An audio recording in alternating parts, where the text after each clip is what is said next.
Pagi, perkenalkan nama saya Stefania Amalia Chandra dengan NIM 19223146. Pada kesempatan kali ini saya akan mempresentasikan mengenai salah satu metode survei konsumsi pangan yaitu Visual Comstock. Jadi, ini adalah hasil dari review jurnal yang berjudul Analisis Food Waste pada pasien rawat inap di RSUD Ibnu Sina, Kabupaten Gresik. Untuk latar belakangnya, pelayanan makanan di rumah sakit berpengaruh pada asupan gizi dan lama rawat inap pasien. Food waste lebih dari 20% masih menjadi masalah di banyak rumah sakit di Indonesia. Sisa makanan yang tinggi itu berarti bahwa asupan gizi tidak tercukupi, meningkatkan morbiditas dan biaya rumah sakit. Penyebab utamanya adalah rasa, penampilan, tekstur, variasi makanan, dan kondisi pasien. Penelitian ini dilakukan untuk mengetahui besarnya food waste dan faktor penyebabnya di RSUD Ibnu Sina, Gresik.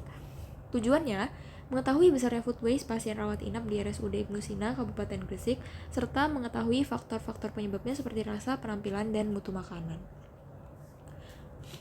Berikut merupakan prosedur, repetisi, dan jumlah sampel dalam penelitian ini. Jadi untuk waktu dan tempat penelitiannya, penelitian ini dilakukan pada tanggal 28 sampai 29 Oktober 2019 di ruang rawat inap RSUD Ibnu Sina, Kabupaten Gresik.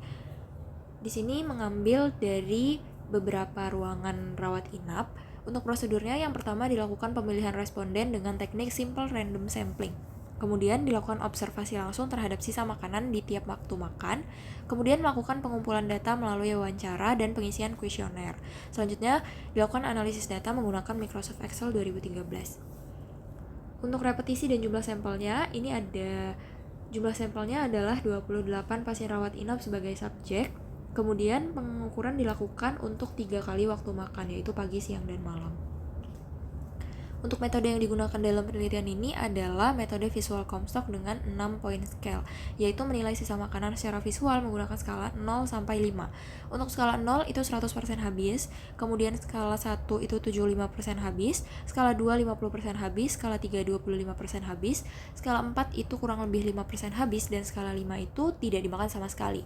Selanjutnya dilakukan juga ada menggunakan metode lain yaitu kuesioner dan wawancara untuk mengidentifikasi penyebab sisa makanan dari sisi pasien, yaitu rasa, kebiasaan makan, kondisi fisik, dan lain-lain.